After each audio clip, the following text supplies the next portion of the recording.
I want to talk about the lessons from the Gridiron dinner. Now, the results are in. Washington, D.C. hosted a SuperSpreader event. In attendance at the Gridiron dinner, which had 700 plus diners, all of whom were unmasked when they were eating. In attendance at this dinner were Anthony Fauci, Rochelle Walensky, Mayor Eric Adams. And it was, I see by the latest count, 60 plus documented reported cases from this event. It was a SuperSpreader event. Well, the good news was all of the people there were vaccinated, which will protect them against severe disease and hospitalization. But this event raises many important points for health policy.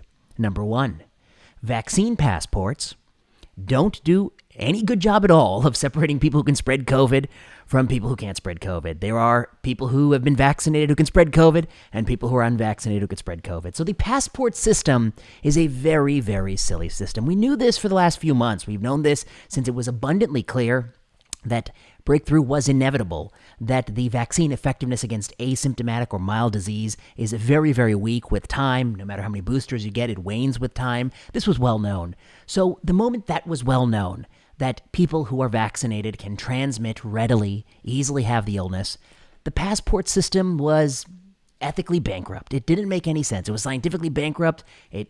That scientific precondition that it actually separates the people who can transmit from those who don't is built into the ethics of it, so it was bankrupt there as well. It was a completely futile intervention.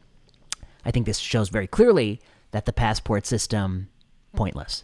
Mandates, actually it does cut to mandates as well. You know, the ethical prerequisite to mandate someone else get a personal health product is that it confers a greater benefit to other people. But the moment that the vaccine effectiveness against mild disease is so low, you no longer can make the good faith claim that somebody else being vaccinated helps me or helps older people, helps other people, helps kids. We can't say that in good faith. And the moment we can't say that, we have lost that prerequisite to vaccinate. It's not just about the individual person. I think some people say that, well, it still benefited that person. I suspect that that's true. If somebody had not yet met the virus and they're older, I'm sure they are benefited by being vaccinated.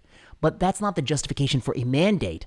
By that logic, you could mandate older people take their blood pressure meds because it will surely benefit them, lower rates of stroke and greater longevity from the right blood pressure medication. But we don't mandate that.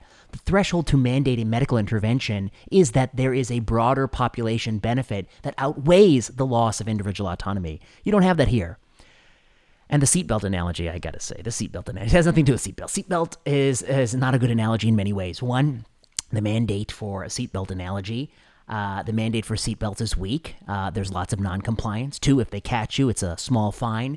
3, it took many, many decades to do. It wasn't done in a 6-month period of time. And 4, it's not an internal medical product. It is a device that's provided in an automobile, a form of transportation.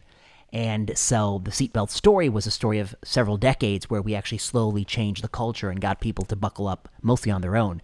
And mostly, we don't police seatbelts. We don't fire people from their job and prevent them from working if they choose not to buckle up one time. You know, we don't do that. In fact, they are largely unregulated. If you didn't buckle up, I wonder how long you would go before anyone even noticed or caught you. It'd probably be quite a long time. So I think this Gridiron dinner has relevance there. The leaders are hypocrites. I gotta say, I don't know what the mayor, Eric Adams, is thinking. I always thought he was a savvy politician. He struck me as someone really savvy. This is a guy who now it is announced as of today that he actually contracted COVID, very likely at the Gridiron dinner. He has a mandate in his city of masking. It's only for 2 to 4-year-olds. Let me say that again. It's only for 2 to 4-year-olds, the people at least risk of the virus and often lower risk than a vaccinated older person. They're the ones who are mandated to wear the mask, a cloth mask. It doesn't specify what kind of mask, so we can get away with a cloth mask. While the mayor of the same city who's imposed the dumbest mandate I've ever heard of. It's a mandate that contradicts the World Health Organization and UNICEF. It's probably the dumbest mandate. I think history will judge it to be a pretty stupid policy because even if you are the most ardent masker, why are you letting everyone else get away without masking? You're only masking the toddlers, the least vulnerable kids, and the people with the most to lose. Doesn't make any sense. But while he's doing this policy, he's at a dinner that turns out to be a super spreader event with 700 people partying at this dinner. Come on. I mean, politically, how is that going to look? It's as bad as these politician photos where they're unmasked and the kids are all masked. What are you doing, Mayor Adams? It's terrible. You look like you don't look like you are a hypocrite. You're running the worst policy I've ever seen. All of Western Europe and Northern Europe thinks this is borderline crazy. And simultaneously, you're flaunting all precaution, and you're getting sick and participating in super spread event. I don't know what to say about that. I think the same is true for Rochelle Walensky. She's the one who CDC has actually said 2-year-olds ought to do this. That's in contrast with World Health Organization. It's actually not based on any evidence that is relevant at all. It's based on garbage. There is no good evidence that supports the claim. And I say that as somebody who's done meta-analysis of this evidence and written a number of op-eds on this. There is no good evidence. The best evidence is the Spanish data that shows it probably doesn't work. So she's also going to this dinner. Unbelievable. Being a hypocrite at a time like this is not good if you want to be setting COVID policy. 4, I think this dinner actually shows the outcome of COVID-19, which is that every single person, vaccinated or not, is going to get this many, many times over in our long lives. If you don't have any immunity, you'd be better off meeting this as an adult having gotten the vaccine in your arm if you don't have any immunity. Once you have natural immunity, I think we do have data that your risk of getting it again and being so sick you're hospitalized is very, very low. Very likely, this is something that's going to keep reinfecting us many, many times in our lives, but thankfully each time will be milder. This dinner shows that zero COVID is not tenable. I'm going to do another video about China and the crazy things they're doing to really achieve zero COVID. But this dinner shows zero COVID is not achievable. It's a pipe dream. It's a crazy dream. And everyone's going to get COVID. So all these continuing restrictions, which are like only on airplanes, and all these companies that have people test weekly, or what they're doing on college campuses, they serve no purpose. This is something that cannot be stopped. It's going to infect everyone eventually. We'd have no idea when is the best time to be infected, whether soon after vaccination or far from it. The truth is, if you want to meet it after vaccination, but at a time when you can overcome it really quickly and walk away from it with even better immunity. I think the next point I want to make is that for every gridiron dinner that makes the news, there's 1,000 gridiron dinners that we're not even talking about. These are people who are highly surveilled. They're being surveilled with screening tests in their lives so much. And after they participate in this dinner, I'm sure many of them are getting tested. But there are weddings and parties and gatherings and academic medical conferences and all these things going on all the time, unmasked. People are gathering in the thousands as we speak in stadiums and nightclubs. Everything is back to normal across most of America, except for a few places on this country, ridiculous places in this country, but most of it's back to normal. No one is testing these people the same way they're testing these elite politicians. And so you're having gridiron events happen all over the country. You just don't even see it. So what do you think you're going to accomplish? I think the people who have written things like, oh, how could this have been safer? What do you think you're going to accomplish? You're not going to be able to extend your paradigm to every single thing that's happening. I think, I'll save this for another time, but the surveillance, I think, is a fool's errand. I think we really do need to ask, under what circumstances is testing asymptomatic people conferring a benefit to other people? And I think we know very little about that. It would take randomized controlled trials to actually sort that out. And then the last point, living with other people. I think the Gridiron event is showing you that even the elites, the powerful, the power brokers, the Faucis, the Walenskys, the Eric Adams, all of the political giants, even they can get COVID, that no one is free from this. And what it means is we forget that, I saw people lamenting an outbreak of gastroenteritis somewhere else, and people lament an outbreak of respiratory virus that's non-COVID somewhere else. The truth is, these viruses have evolved over a long period of time to be fit. And their fitness means that they take advantage of what we have to do, which is socialize and be close. We have to see each other. We have to breathe the same air.